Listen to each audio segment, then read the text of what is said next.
Today, I am thrilled to moderate this very special cyber expert panel. Joining us today, we have Admiral Mike Rogers, former NSA director and 4-star admiral in the US Navy, and currently a Teammate operating partner. Nadav Zafrir is the co-founder of Teammate and managing partner of the Teammate platform. Nadav served as the former commander of Israel's IDF 8200 unit, where he established their Defense Forces Cyber Command. Ann Johnson is a corporate vice president of security, compliance, and identity business development at Microsoft. And Ofer Israeli is the CEO and founder of Illusive. It truly is an honor to have you all here today. So let's jump right in. Ann, I'm going to direct this first question to you to start. So after 2 months of intense coverage of the recent nation state attack, where are we now? And if an organization doesn't have SolarWinds Orion, should they still be concerned? Yeah, great question, Claire. First, thank you for inviting me, and what a great group of panelists. So I'm thrilled to be here. So we have seen since the beginning of December intense investigations on a global scale with our customers, with government entities, with our partners, and of course within the technology industry. And as Microsoft, we wrapped up our internal investigation and issued a blog, indicating that last Thursday of last week. However, that doesn't mean the work is done, and I don't think anyone believes that the work is done. To begin with, the question of, should an organization be concerned if they didn't have SolarWinds Orion? It was a particular version, even Orion. The answer is yes. We know that roughly 30% of entities that were attacked were attacked in methods other than SolarWinds. So, and those methods, are standard attack methods, right? We saw password sprays, we saw spear phishing attacks, we saw brute force attacks. There was any method the actor could use to compromise your on-premises environment and use that to navigate and elevate their privilege and move around to potentially get into your email or some other, critical system within your environment was what they were looking to do. This was a very targeted attack, though, and I want to be clear about that. This was and is legitimately characterized as cyber espionage. It was largely an attack against US government entities. It was very specific, and it was an attack against US government entities and companies that do business with the US government, is what we saw with the visibility that we have. So I think, the sophistication of the attack, the sophistication of the attackers, some of the methods they use, their operational security was exceptional. Their ability to erase their tracks as they went along this attack should have all of us concerned. But I want to be really careful in saying that we don't want to completely over pivot on, this type of supply chain attack. We know these types of supply chain attacks exist. This one happened to be very sophisticated. I still think that things like ransomware are the biggest threat we have as an industry. So I want to make sure that while we consider this attack as supply chain attacks, we certainly shouldn't take our focus off of things that are also concerning to the industry. Great. Anyone else? Yeah, Claire, Mike Rogers with a comment. I also thought it was interesting. If you looked at the congressional hearing yesterday on this topic, where Congress brought together entities from the private sector, so the CEO of FireEye, SolarWinds, Microsoft was represented at Google. I thought you saw an interesting mismatch in many ways. This is my characterization. If you listen to the questions, I just thought to myself, this is a microcosm of some of the challenges that we have here. I just thought we don't really understand this from a government perspective, not government writ large, but certainly I thought in the hearing, I just thought in some ways we are talking past each other. We're not really focused so much on the really core issues here. And then lastly, I just wanted to reinforce something Ann said. Look, this was a comprehensive set of activities. While supply chain clearly was the most impactful and the largest vector that this adversary, the Russians used, no one should think for 1 minute that we yet fully understand all this. I think we still have some time before we gain more complete knowledge. And a more comprehensive set of knowledge is important because that helps to drive your response strategy. It's going to help shape both industry and the government's reaction to all this. I would just encourage us not to run off thinking, hey, we got this down, we understand it, now we know exactly what to do. I don't think we're there yet. Mm-hmm. Mm-hmm. And to add to that, Mike, it was fascinating to hear in the congressional hearing. And one point that I think did come up, to your point, is we don't have a full understanding. And it seems we have all of these pockets, right? And Microsoft have a good view on it. FireEye that was represented, CrowdStrike that have done a lot of investigations. A point that came up time after again is how do we collaborate and how do we really get all of this information available to all of us so that as defenders, we know that attackers, they're working well together. How do we as defense industry, how are we able to share that information in a private way so that we can get a better understanding and can better use the forces of all of us to thwart these types of attacks? Claire, can I add on to that really quickly? So, we published something like 25 blogs in the interest of being transparency of everything we saw, the indicators of compromise, the techniques, the tactics. But I will say this, Ofer, I've been in security forever, it feels like, but in the past, 8 to 12 weeks, I've seen more collaboration in the industry, both competitors, public-private sector. There's been more collaboration than I've seen probably in those 20 some years that I've been in security. And it's something that we want to continue to build on and not lose that momentum. So we're trying to take a leadership position there, and you'll see some things coming out of Microsoft leveraging some of those existing like CTA or ISACs. But I think it's a really good point that in order for us to have a common defense for our customers and partners, and as an industry, we have to continue the momentum on collaboration and transparency and sharing everything we see. Yeah, hey, Ann, to that point, I would argue collaboration is a positive, but it is not going to get us where we need to be. We need integration, not just collaboration. The thing that always frustrated me in the government on the defensive side was, look, I want the pain of the one to lead to the benefit of the many. And the way we do business right now, the pain of the one is repeated over and over and over again. The actors continue to use the same techniques and continue to have success. What you saw with SolarWinds, I thought, was an interesting microcosm. So you get initial detection from the private sector, not the government. And I'm like, well, why aren't we integrated with each other? So we're dealing with these challenges real time instead of we're behind the power curve weeks and months after the initial penetration. We have got to get to the other side of this. And I just think collaboration's a positive, but I think integration really is the future, much more of an integrated private sector and government approach to this. Couldn't agree more. So great points there. Collaboration, integration, ransomware still the top threat. I think this is a great lead into our next question. I'm going to direct this one towards you, Nadav. If we deconstruct the recent nation state attack and similar attacks, there's two parts. First, getting in, and second, moving around. It seems that our focus and defenses are biased towards preventing attackers from getting in. And do you feel this is out of balance? And should enterprises assume some level of compromise and invest more in stopping attackers once they're in? Thanks, Claire, and thanks for having me. It's kind of ironic that we're in 2021 and this is still an issue. And if you look at the statistics, I think even in investment in cybersecurity, we're still more focused on preventative measures than detection measures.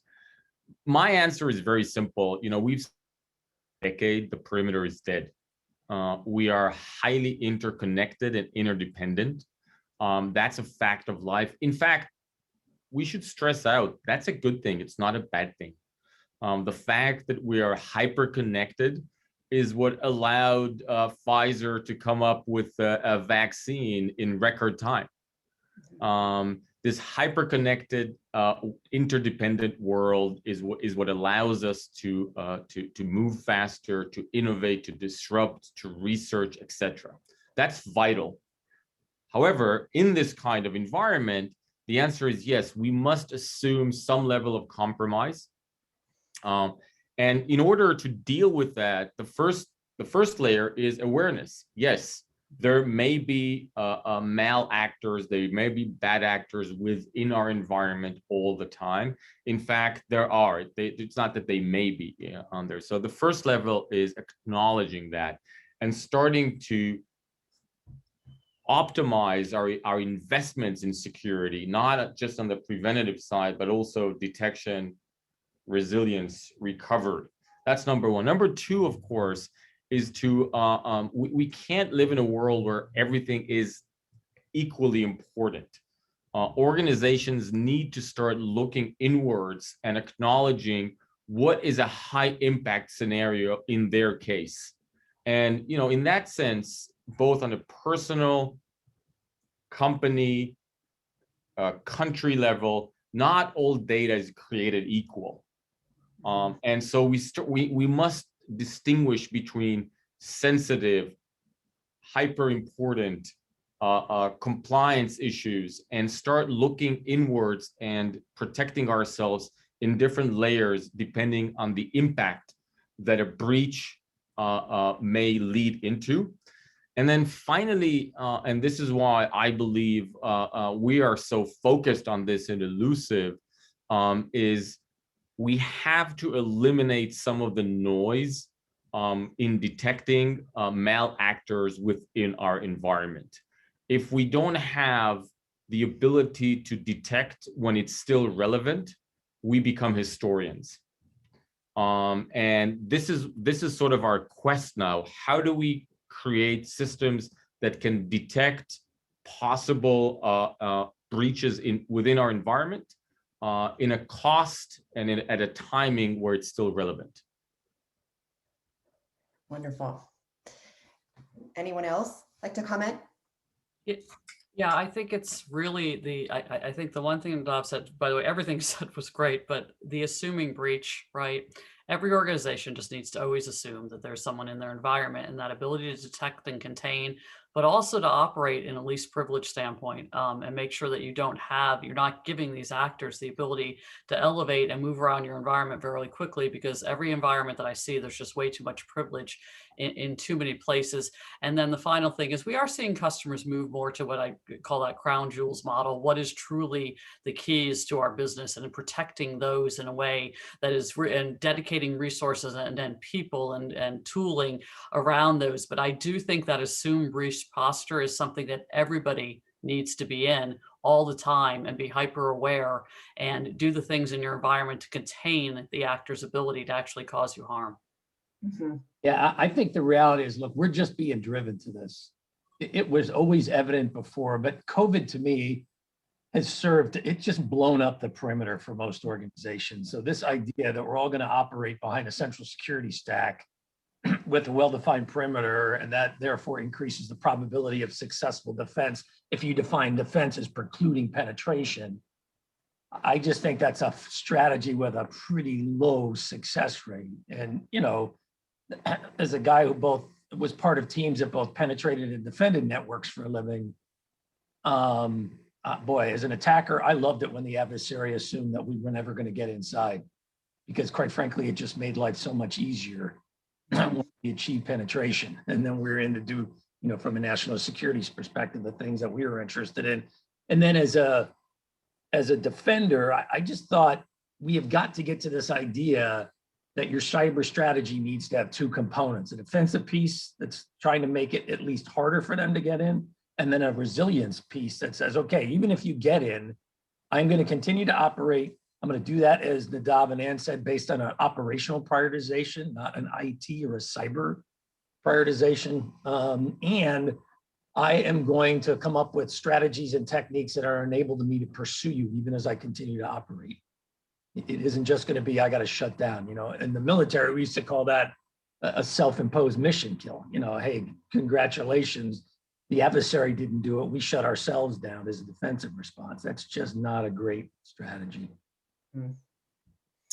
To add to that, in terms of some of the things that we find interesting that we're seeing, certainly a lot of still focus on keeping bad stuff out, which we all know doesn't make a lot of sense in this day and age. But moreover, even for some organizations that have taken the extra step and understand that they will be compromised, at least in our opinion, there's a hyper focus on a per node basis, right? How do I protect this machine or this machine? And that is important to do. But it's broader than that. And if we want to look at the crown jewels, and if we want to identify what data is really relevant and how do I get to that data, we have to take a more holistic and kind of a bird's eye view of what it is we're protecting. And I think actually out of Microsoft, I think there's an interesting sentence I believe in a lot, which is defenders think in lists and attackers think in graphs. Well, that's very true. We can't look at these disparate and disconnected locations, say, how do we protect each one in a silo? We have to understand the graph of what is possible and how attackers are going to be going after their objectives and hit them in that. And I think that's a transition I think we're seeing the world do, which is a very positive one, but certainly a lot more work to be done there. Great discussion. I think another great lead into our next question, which Mike, I'd like to direct towards you. So many organizations may take comfort in the fact that they aren't a target for nation state activities or even a targeted ransomware attack. Are they correct? And what should they be learning from this last year, both with the nation state attack and ransomware at an all-time high? So, the bottom line to me is what you're seeing in cyber is that no sector of business, no size of organization, no particular business model, and no particular business focus is immune from cyber activity. What you find is what tends to shape things are nation states, for example, they tend to go after very specific targets. So they tend to be very specific. They're willing to put a lot of resources and a lot of time into efforts. I mean, you look at supply chain, again, just based on my previous life, supply chain's a lot of work. It's a high payoff if it works for you, but it's a lot of work and it takes a lot of resources and a lot of time to do it and to do it well. Criminals, on the other hand, look, they want to hit the target, they want to maximize the return for them, and they want to move on because the price for them of getting caught is they're going to get indicted, they're going to get extradited, they're going to get jailed. For nation states, that's not what is shaping your pattern of activity. You don't think about, am I going to wind up in jail somewhere? So I always try to urge every company out there, you cannot think that somehow you are immune. Hey, I'm not in a business sector anybody's going to care about. Hey, I am so small, my revenue size is so small. Why would anybody care? What we're seeing clearly is size in business arena really is not necessarily a primary driver. And that's true both because remember, sometimes you're the target and sometimes you're an innocent bystander. Look at NotPetya in 2017, which prior to this last event we saw in the summer of 2020, which we're labeling SolarWinds broadly, the biggest, arguably, cyber event we had seen prior to that from a global perspective was another supply chain attack in which the Russians were going after the Ukraine, except the technique they used ended up having global implications. So, entities around the world who had nothing to do with Ukrainian infrastructure suddenly found themselves locked down because of an attack the Russians employed. So you can both be the specific attack, and in many scenarios, you can just be an innocent bystander. Hey, you have the wrong version of software. You're using something that was the intended target and the intended victim uses it. You just happen to use it as well. So I wish I could tell you that there was some measure of invulnerability here, or, hey, I don't have to worry, but that's just not the experience. But I welcome the thoughts of my teammates here. So Claire, I think there's a lot to unpack there, and I agree with everything Mike said. I think there's a couple things. We also need to understand the attackers learn, right? They lost the blast radius on NotPetya, and so they learned from that attack on how to be more precise and how to launch, how to use their tooling in a more precise way. We need to continually talk about defense in depth. Everyone takes a habit of looking for the newest tool or the newest silver bullet. There isn't one. We also need to think about, and we talk about the buzzword zero trust, but it actually has a precise meaning that assuming breach, having least privilege in your environment, and interrogating every transaction that happens in a session. So you're looking for anomalous behavior, not just the humans, from devices, from data, from applications, all IoT, ICS, and then even what Illusive does with deception, right, is another way of having defense in depth. And I think organizations, unfortunately, there are some that say, hey, I'm too small or I'm not in a sector, but they can be caught up in an attack, even if it was indirectly. But the other thing is what we find in our incident response practice is that folks often overlook because they have a lot of technical debt and they have competing priorities and they don't have all the money or people in the world to do what they want, but they overlook some of those things like defense in depth and using MFA and having least privilege and assuming they've been breached, and they invest instead at times in a new tool, and that tool may not truly be the solution because they haven't done that operational resilience layer of cyber. And there's just a lot we can continue to learn, but also we have a responsibility to continue continue to educate and to put out there what we're seeing as the most common attack patterns and the most common ways companies are exploited, and how to help them mitigate their damage and raise the cost to the attacker. Like Mike said, we need to raise the cost to the attacker continually so that they don't have a great ROI on things like ransomware. Great point. So Ofer, anything from you on this Yeah, well, one? just actually like keen on getting Mike's thoughts on this regard. The way we think about raising costs is certainly relevant for any cyber criminal out there. I mean, the ROI is clear. It's a metric. It very much works against them if we can raise that cost. But we think about it similarly against nation states, because nation states with so many different operations on the table, not all operations are born equal from a priority standpoint. And there's always a balance of what is this going to cost me to actually achieve this, and compared to how high it is on my priority list. So we always think about it in both realms, whether it's cyber criminals or nation states. If we can make it really, really hard for the attack to carry out this operation, really expensive, that's a big win on our end. Keen on getting your thoughts with your background in the more offensive government operations. Well, Ofer, I would tell you, cost is different from a nation state's perspective. In my experience, they worry less about time and resources. And the biggest cost they tend to focus on is getting caught.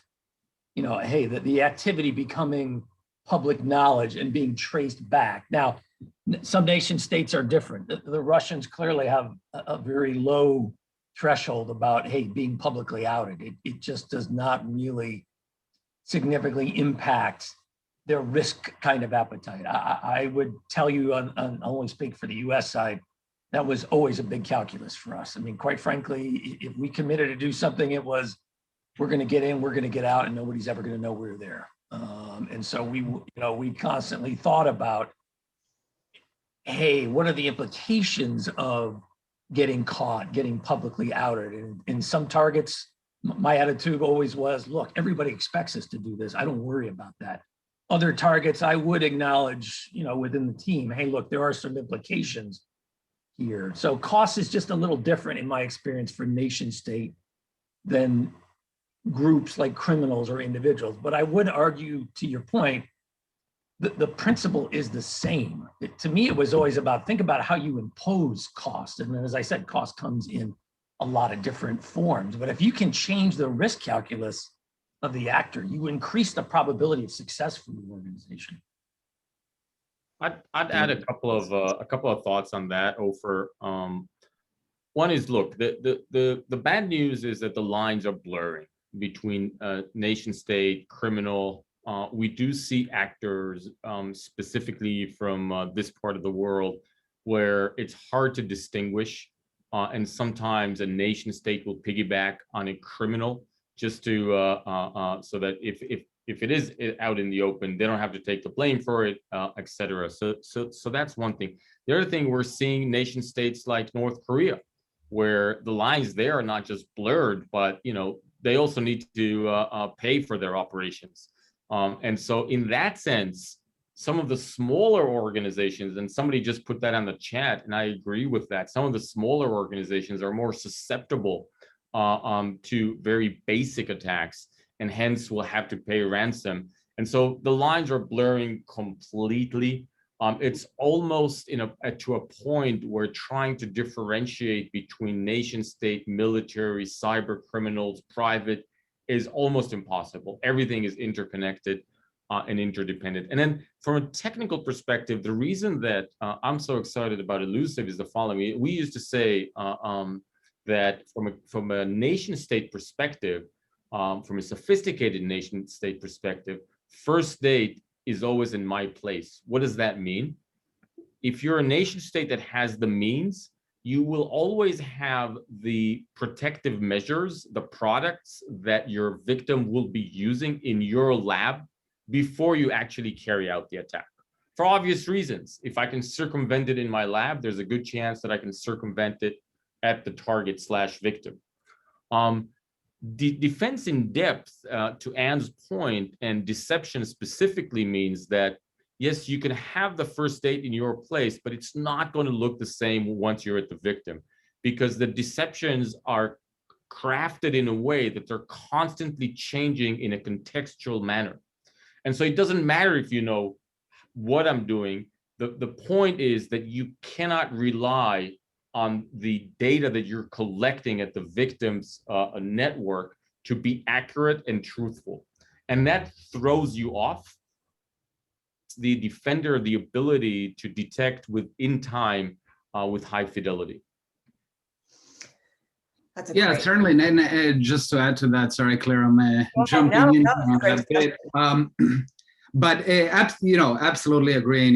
As you know, this is kind of the core aspect of how we came up with this. The homogeneous way that we go about things, I think, has just shown itself very clearly in the SolarWinds attack.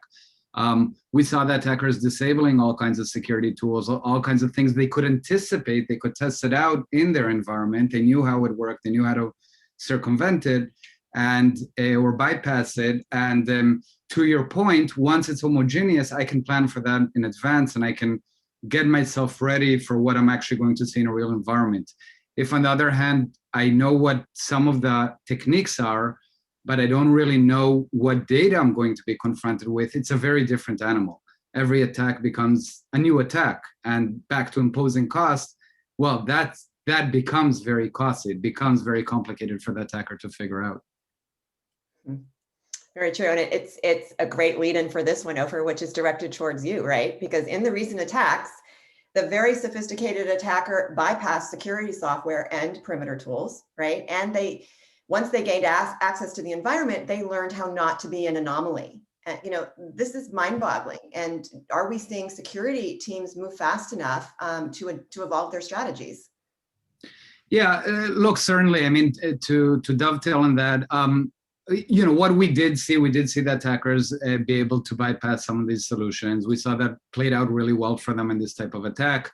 I think it's not that much a fault of any security tool. I think it's the nature of what's been going on for many years, and it's just come to light in a very clear way now with this SolarWinds attack. To me, it really means a couple different things. I think that the main point is we have to look at it as diversifying the way we go about security, right? It can't be one thing. It just can't.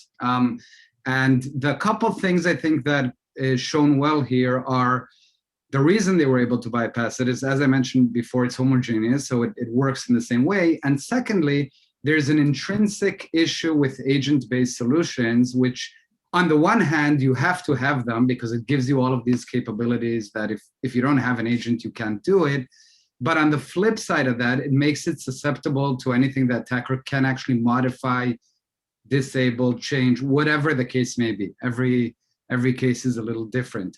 The approach we took when we were building out Illusive, there is a reason we built the solution agentless. And the reason being that we said, heck, wouldn't it be great if when an attack was happening, the attacker landed in an environment that nothing was manipulating any data in real time. He just landed in that reality. It is what it is. And it's like, here's your challenge. Here's the environment you're confronted with. Go at it. Good luck. You have nothing to look at it from a different angle. And I do think this is shown it's not one or the other. We need both. We need all kinds of approaches in order to beat these types of sophisticated attackers. So for the other panelists, Nadav, Mike, and do you think that security professionals are aware of this? Like, are they looking at at what recently happened with these attacks? Yeah, they're looking at it. They're looking at it hard, Claire. And I think the awareness isn't. I don't think we have an awareness issue at this point in time. I think we have a combination of technical debt, lack of humans. We talk continually about how cybersecurity doesn't have humans. Mike talked about integration between, public-private sector or private-private sector, but you also have complexity in tooling, and a lot of organizations still have a lot of tools. So the industry, and I'm going to speak, as the vendor, right? The industry has a responsibility, and we take it seriously to simplify the tool set, to make it easier for customers to secure themselves, to natively integrate and build in technologies, and to produce both transparent learnings, but also good architectures for customers, again, that are simple to implement. And we have a ways to go, right? We at Microsoft have accepted that journey and said we have a responsibility to simplify all this built-in tooling we put in our platform. We still need to make it simpler for people to use, because we can't have an expectation that people have an unlimited amount of resources to deploy things and to tune things and to make them super effective. And I'm going to end again, and I'll probably say this about 100 times, but that's okay. The two things I could tell any organization is you have to be using multi-factor authentication all the time, and you have to deploy least privilege all the time. You must. We see every incident that we investigate for a customer, we see way too much privilege throughout the organization. And that to me is a technology control. It's not even a tool, but I don't think we have an awareness issue. We have an issue with complexity of tooling. We have an issue with proliferation of tooling, and a lot of people with technical debt and limited resources that are doing their best. Candidly, our customers are doing their best. We need to make it easier for them. And I would only add, look, I think fundamentally our challenge is most cyber defensive strategies were built around two premises. The first premise is the attacker is going to use a technique that is known, observed, we've seen. So, hey, I have some level of a priori knowledge, and I can use that to tune my sensors to build my defensive structure around. The second component that we've historically used is, and in some way, the attacker is likely to be, at least initially, in some way, an anomaly. He will stand out as something different or unique. And so I am going to focus much of my defensive strategy on trying to recognize that which is different or unique. And I think what we've seen, as to the point that teams made earlier, as the adversaries have evolved here, we're now at a point where I don't care if it's a nation state or a criminal or even individuals, they have all moved so far beyond that. My view is, look, and it's something Ann said, cyber strategy today and in the future needs to be security, really needs to be built much more around the idea of, so how do I build zero trust in from the beginning? This idea that, hey, a priori and anomalous behavior detection isn't going to be enough. And then how can I also develop capabilities that enable me to learn? So that, quite frankly, my own strategy, my own structure is continually evolving, is continually learning. I mean, that's where I think we're all hoping that AI, machine learning, and other capabilities are going to give us another added dimension here, where, quite frankly, our security systems and strategies and capabilities can actually learn and evolve almost real time. Because if we're going to keep building around a priori and the idea of an anomaly, I don't think that works as well against the full range of kind of activity we're seeing out there. Okay, so I think let's go to the next question. And Anne, we touched on this a bit, but is there something important, either an attack or tactic, a weakness in our defenses, or something else in the SolarWinds attack that we've overlooked? I'll answer this, but I also, before I do that, Claire, I want to call out, there's a couple things in the chat, in the window. And one that was interesting about that we haven't talked about is that integration or collaboration with the universities and research, and also understanding that cybersecurity isn't just about technical. There's a psychology element and criminology element in there that we don't think about often enough, right? We've just recently started thinking about cyber attacks as more criminal behavior, and it's an interesting thought. But anyway, is there something, look, I'm not going to say that there's something that we've overlooked. I'm going to say that this was one of the most, I can't overstate how the sophistication of this actor and some of the things that they did, from the simplest things of using local IP addresses and working in local time zones, to the more sophisticated things they did with the reconnaissance of understanding the security industry tooling and how to get particular tooling to be able to fire off low-level alerts, right, instead of high-level alerts by the way they behaved in the environment. They were unbelievably sophisticated. I don't think there's necessarily a particular weakness in our defenses other than, and I'll go back to it, that need to have an entire architecture built from the ground floor up that assumes you've been breached, that has least privilege and interrogates everything in a session. And we talk about zero trust a lot, but those are the three things that zero trust means. The other thing that I'll emphasize, and we've been emphasizing for a long time, is getting to passwordless and using multi-factor authentication. We've done years worth of research that tells us that 98% of attacks have some type of password element, including this actor. They use passwords in a lot of the environment. If we can eliminate passwords and get people using multi-factor authentication until we can eliminate passwords, we're going to be better in defenses. But I wouldn't call it a weakness. I would call it a very sophisticated actor that did a lot of reconnaissance, exploit any weakness or any vulnerability or any, and I say vulnerability not as a technical term, I'm using it loosely. They exploited any weakness, anything in an environment where they saw they could exploit, they did, because they were very targeted in who they wanted to attack, and they had ideas of how to get there. Anyone else? Yeah, I would just add, look, it shows you that adversaries are adaptive. I mean, when I first heard this, I'm not in government anymore, but in my previous life, I spent a lot of time focused on this actor. But my first thought, to be honest, was, those bastards, they've really learned. But the kinds of behaviors that we saw that we used to count on to tip us, they pivoted, and you can tell. And that's to be expected. And that's true if it's a nation state or it's a criminal. I do think it highlights, though, we need to think about supply chain much more broadly than we traditionally have. I think that's a real challenge for organizations. And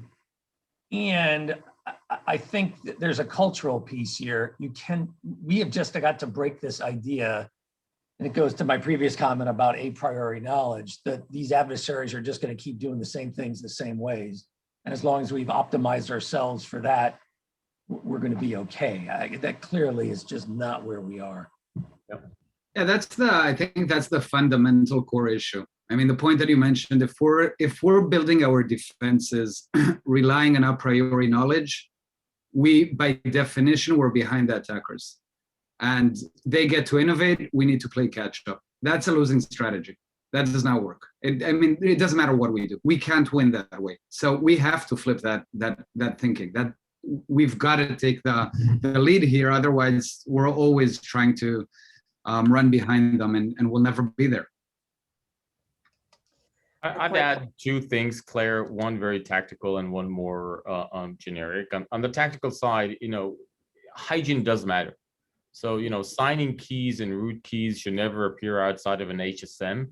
And if you're not following that very simple rule, then you're playing to the hands of the attackers. And, that is something that we've known and will continue to advocate, that hygiene does matter in these situations. More strategically, one thing that also about the hearing, etc., we must not forget that in this case, SolarWinds and FireEye, they're the victims in this case, and if we portray them in a different way, we are going to further damage our chances of working together, collaborating, as Anne said, and in the next level, integrating.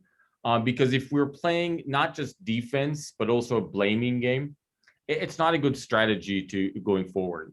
And the sad truth is that there's more collaboration going on the evil side than there is on the defense. And we must take that in consideration. Step number one is, when somebody's when a corporation, a government, a company, a person is under a cyber attack, we should first of all consider them as victims of somebody doing something evil, and not vice versa. Of course, if once you investigate, you find sheer negligence, which I don't think is the case in what we're seeing here. Great responses, thank you. So I would like to turn our attention to the audience. We have so many questions coming in, and so I want to make sure we get some of them answered. So the first question is, given the asymmetric nature of attackers and defenders' economics, where do you think businesses should focus their sometimes limited cybersecurity resources to maximize ROI? I would say that the step number one is that the ownership needs to move from the cybersecurity leadership to the business leadership. And it's only the CEO of the company that ultimately, this is not an easy thing to say, because we used to live in a world where you could give that responsibility to someone. That's no longer the case. And so the business leadership needs to better understand cyber, and the cyber leadership should better understand the business. If you don't know what you're protecting, then you'll never be able to optimize. And different organizations, sometimes similar businesses in a similar geography, will need to protect different things based on the circumstances that they're undergoing right now. And so step number one is ownership of leadership, so that they can understand what they're protecting in the first place. Yeah, I want to add on to that. So I talk a lot about how my measure of when cybersecurity becomes effective is when there isn't a cybersecurity industry. And I don't say that lightly. What I mean by that is there will always be, professionals doing threat or SOC or those type of activities, but cybersecurity should not be just a department within your company. It should be something that's pervasive throughout the entire company, and that everyone understands it's their job on day one. And doing a lot of employee training, making them, helping people understand, because people are scared of cybersecurity, right? We use these funny terms, and we say things that terrify people when we talk about sandboxes and blasts. And even I said, blast radius. My family looks at me like, "What are you doing for a living over there?" Right? So we have to be, as an industry, making it more easier for people to understand. We have to be making it, using the word inclusive. But we also need to make cybersecurity everyone's job in an organization, from the person who is greeting people at the front desk all the way through the CEO of the company, everyone in IT, everyone who's building applications, by the way. It needs to be everyone's challenge. And that means we have a long way to go on both education, but also even just adopting the language of the industry and making it change so it's a little more broad. And do you feel like we need to start that education early, like in elementary school for kids? Yes, in the US, the Girl Scouts now have a badge for cybersecurity, just so you know. So that in the US is girls that are, in elementary school, so 7, 8, 9, 10, years old. They have a badge, and that's the type of, I'm seeing a lot more university programs. There's programs coming into high schools, which in the US is, kids from 14 to 18 years old. But we need to start like at 5-year-olds, understanding, teaching your kids are all online, by the way. All of our kids are online all the time, and they need to be educated. And you can use the example of their personal devices, that what they do to access their smartphone, and extrapolate that up until, better cybersecurity defenses for the companies they're working in ultimately. Great points. So the next question. So what controls processes would be important to identify in the software development lifecycle to indicate unauthorized changes to the source code?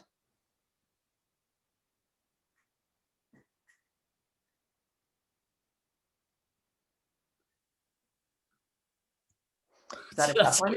No, it is a tough question, because I don't know that anyone, I know personally it's not my area of expertise. But I will say that, we have a secure development lifecycle program. It is and it's something that Bill Gates started with trustworthy computing, 20 years ago, or whatever it was. So we have an entire program around how we securely develop software and all the controls in the process. But I'm going to be honest and say it's not my area of expertise. Okay, fair enough. I'll make a comment. It's interesting to me. If you look at most software developers, their defensive strategy, again, tends to be focused on precluding access to the development, lab or area, not just physically, but also from a connectivity standpoint. But you don't necessarily find as much effort put into the idea of, so how do I check accuracy of code? How do I check to make sure there's been no manipulation over time? That, I think, becomes an interesting component of a strategy. In some ways, to me, it goes back to the resiliency piece that we've been talking about. It's not enough to build strategies that are, well, I'm just going to make it so nobody can access my software development area. No, you've got to come up with practices that say, look, the potential exists there that an actor is going to gain access to my software development arena. So what kind of checks and validation processes have I put in place to make sure we don't have any manipulation here? I think that's worth a lot of effort these days. I'd add two things. One is sort of the shift left movement, right?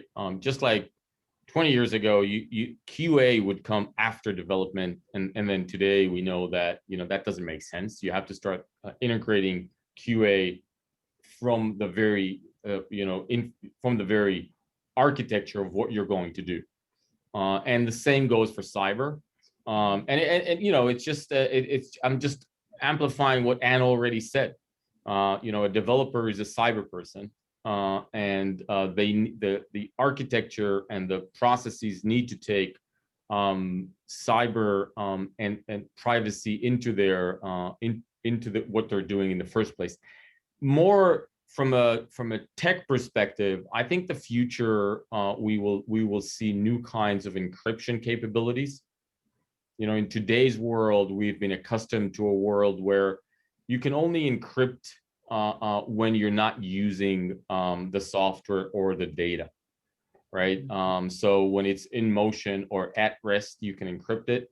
And I think the future will be different. I think models and software and data will be encrypted when it's being used, based on new mathematics disruptive capabilities such as homomorphic encryption. And I think that will change the nature of the game as well. Yeah, Claire, and if I can add on just one thing, Microsoft Research has been working on this project where we're doing fuzzing during the software dev cycle and putting things in a container. And we have reduced vulnerabilities during dev by 70 or 80%. It's something we're using internally right now, not something we put in the market, but secure DevOps, as people are calling it, and that whole shift left is becoming a huge industry focus. And I think it has to be, right? It's not just about supply chain attacks, it's about just reducing vulnerabilities in software you're producing and putting in market. Great. My next question is, can you speak to the cyber risk? So for the board to invest in additional tools, they'll want to understand the risk in dollars. So how can organizations best support their board in making practical investment decisions? I'll start by saying a couple things.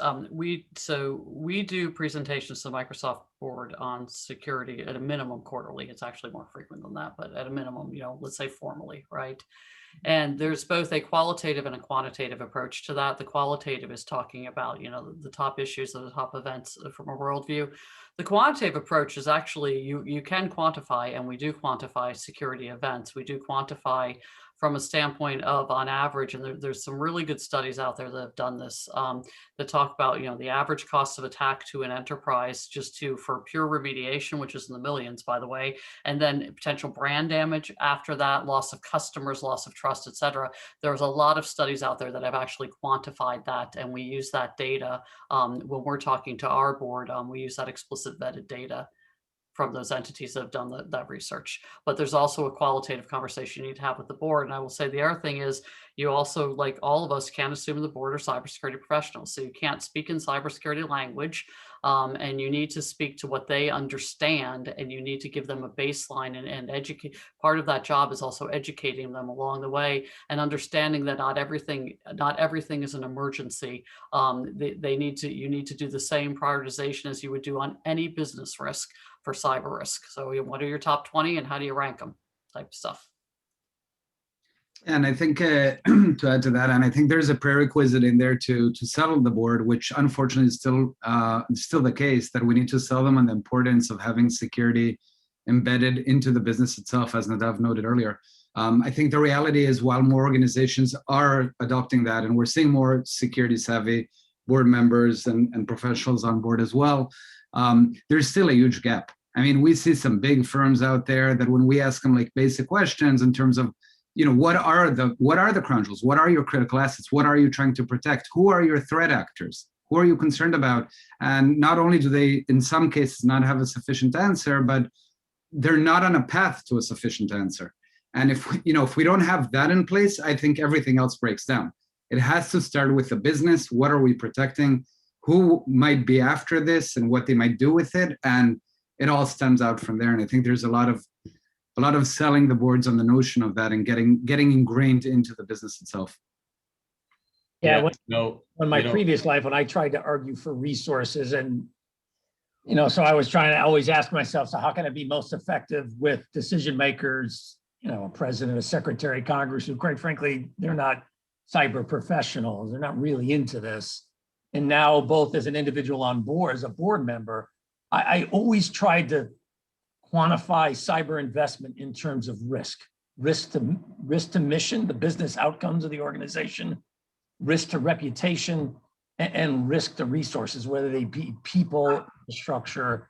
I always try to frame the discussion in terms that the board understood, not in terms that I, as a cyber individual or the team that I was a part of, was really comfortable with. I found that was a real challenge a lot of times for IT professionals. How can you take that deep technical knowledge and that experience in cybersecurity, whether it's defense or resilience that you have, and how do you translate that into a paradigm that non-technical, non-IT, non-cyber professionals can relate to and leads them to a decision point? Because in the end, you're trying to get them to a decision point. I think that step number one that I tell board members and CEOs is you need to demand relevant answers. If you're not getting relevant answers, something is broken in your system. And I advocate to them that you need to explain to your CISO and others in your tech folks that they're not protecting an IT infrastructure. They're protecting a business. And you should be able to get straight answers, demystifying the technical jargon, to understand probability, amount, trajectory, and comparables to your peers. But at the end of the day, that's what you understand if you're sitting on a board. Are we getting better or worse? What's the probability? How much is it going to cost us? Can we insure it on different parameters that I care for my business? One of them may be, business continuity. What is the probability that there'll be a disruption to my business continuity? What is the probability? How much is it going to cost? Are we better protected than we were before? If we invest X dollars, how much of that probability goes down? How much of the dollars go down? Can I transfer the risks so that, like I do with other risks, and I insure it? That's step number one. And then step number two is prepare. This is not one of these things that you're never going to be able to have a sort of a playbook for what's going to happen, because what's going to happen is always going to be different than what you prepared for. But if you have that muscle memory and you understand that this is a team sport, once it happens, you have a better chance of mitigating it once it does, and it will, unfortunately. So next question. So what is the actual forecasted cost of SolarWinds regarding the insurance aspect? Do you think insurers will be hardly touched? No idea. I don't think we're at a place. I don't think we understand. And Mike said this too. I think there's more that we don't know about SolarWinds or this supply chain attack, which included SolarWinds, than we do know. And I don't think we could fully quantify it. We're even close to quantifying it, or the impact to cyber insurance. I think we're just believe it or not, I think we're just too early. I know it feels like we're not, because we're used to attacks being a point in time thing and getting resolved. But this is not that type of attack. Yep. Although I will say, based on what we know now, this does not appear that it's going to have the NotPetya is the last large global from a monetary standpoint.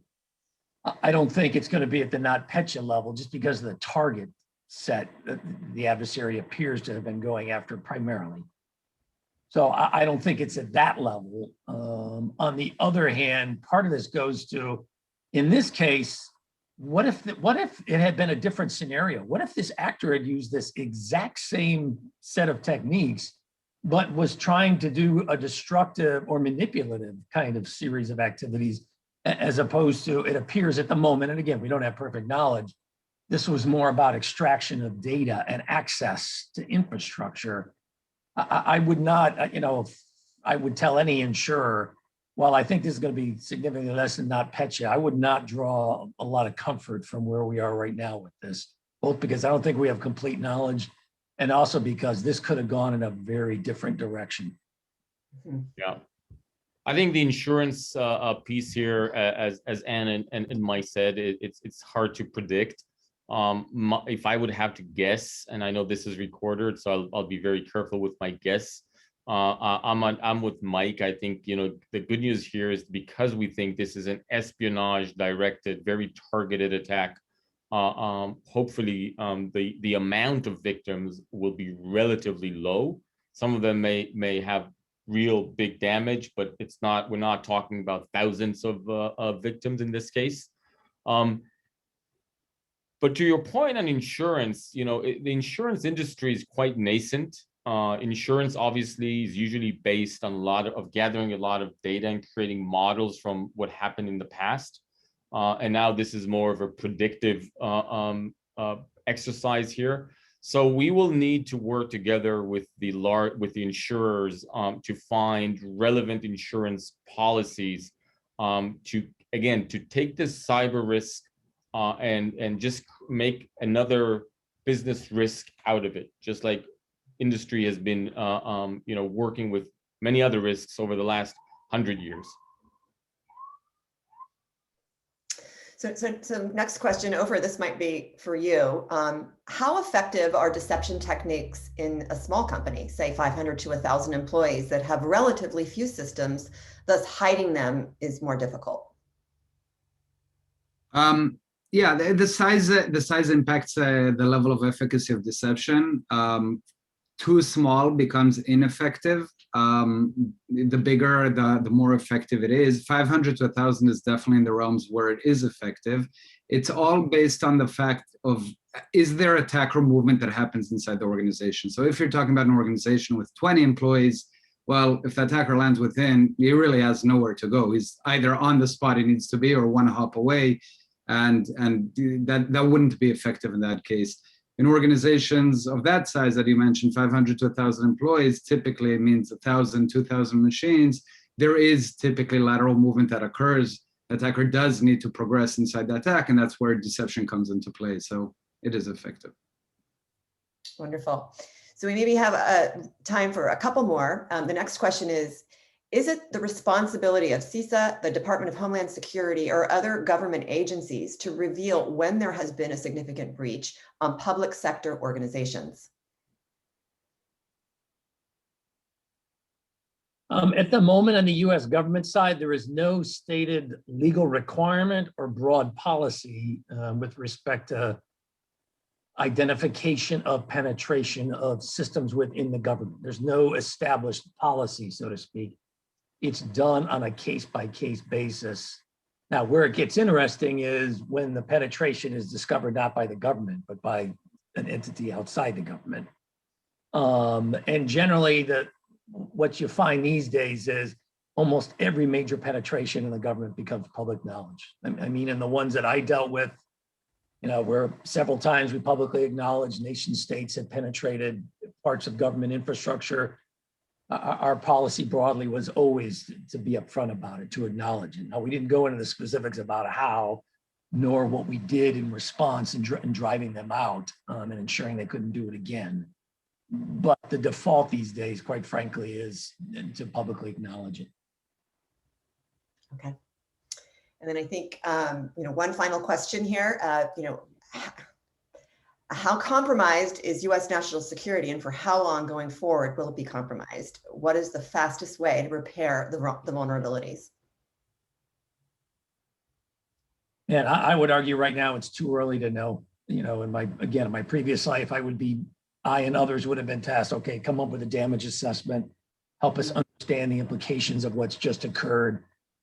And right now I'd be telling everybody, we need to better understand this before we try to get into the specifics of trying to detail the implications, so to speak. I'd want to understand it more before I got into that. And that's kind of the response you're seeing out of the government so far. Hey, look, trying to understand this. We've identified an accountable individual. In this case, Ann Neuberger has been named as the government lead for this. And so the government has acknowledged, look, we will come out with those kinds of things, but we're not ready to do it yet, which I would agree with. Fair enough. So, unfortunately, we're out of time. I want to thank the team here. Thank you to Mike, Nadav, Ann, and Ofer for this amazing discussion. It truly was an honor for me to moderate this today. And then thank you for the audience. I know I do apologize. We couldn't get through all the questions, but thank you for joining us. And this concludes our panel, and have a wonderful rest of your day. They help, buddy. Thank you.